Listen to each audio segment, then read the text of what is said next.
Hello and welcome to this Wednesday Pause for Thought. When Father Simon mentioned Scottish dancing in his email the other week, I found myself recalling party time at St Thomas's. What we wanted to do was to celebrate 40 years since the rebuilding of the church after it was bombed in the Second World War. I had a friend who had visited churches in the recently liberated Eastern Germany. And he said that one of the criticisms of us in the Western Church is that you always pay for your entertainment and enjoyment. That was certainly true of us at St Thomas's. Not surprising, as church funds were almost always at near zero, and we need every penny we could get. Harvest suppers, socials, even the liturgical Passover meal we did from time to time, you had to have tickets and pay for them. So I thought, why not have a party without payment?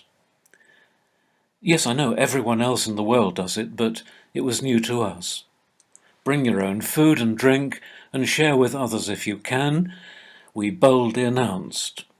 And Dennis, the extrovert leader of the dancing club which hired the church hall, agreed to lead us in party games and have a bit of dancing as well. It was amazing. People of all ages and kinds came to fill the large church hall. And the party games really got us going. There's a lot of giggling as the middle-aged sat on each other's laps. Even the young and shy found themselves caught up in musical chairs.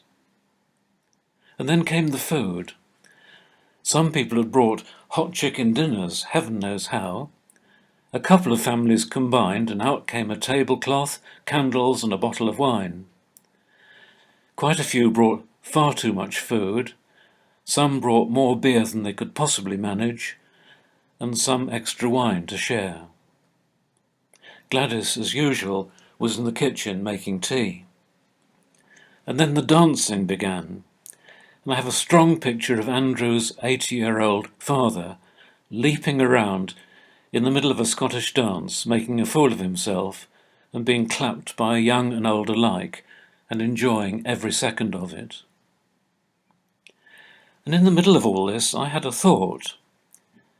If I passed round bread and wine with thanksgiving for the life and death of Christ, the whole festive atmosphere would grind to a halt in embarrassment. The enjoyment would simply disappear. And yet that's what I wanted to do. Here is the Thanksgiving at the heart of Christian life. We celebrate the Eucharist. And yet when the Church was in its most thankful and celebratory mood, with its priest in the middle of it all, it really did not seem possible. Well, yes, there are other equally appropriate modes of thanksgiving and celebration. But it came home to me then just how much part of what we do as Christians is to provide the opportunity for thanksgiving and celebration to happen. The Church's mission is to show reasons for giving thanks, particularly for our experience of God through Jesus. Once one of my curates visited a young mother in hospital, and as she cradled her newborn, the mother simply asked, "Who do I thank for this?" Good question. We know the answer to that, but how do we give thanks? In these past serious days, parties with wine and beer and dancing have been out of the question. We've gathered together remotely online, and perhaps in imagination, to celebrate God's love shown in Jesus. We can now look forward again to giving solemn thanks in church, and also to be able to enjoy one another's company in social events. When the new normal begins, I trust we will continue to realize just how much we have to be grateful for, and also to find appropriate ways to express it. So, in your new parish, Father Simon, dance with joy.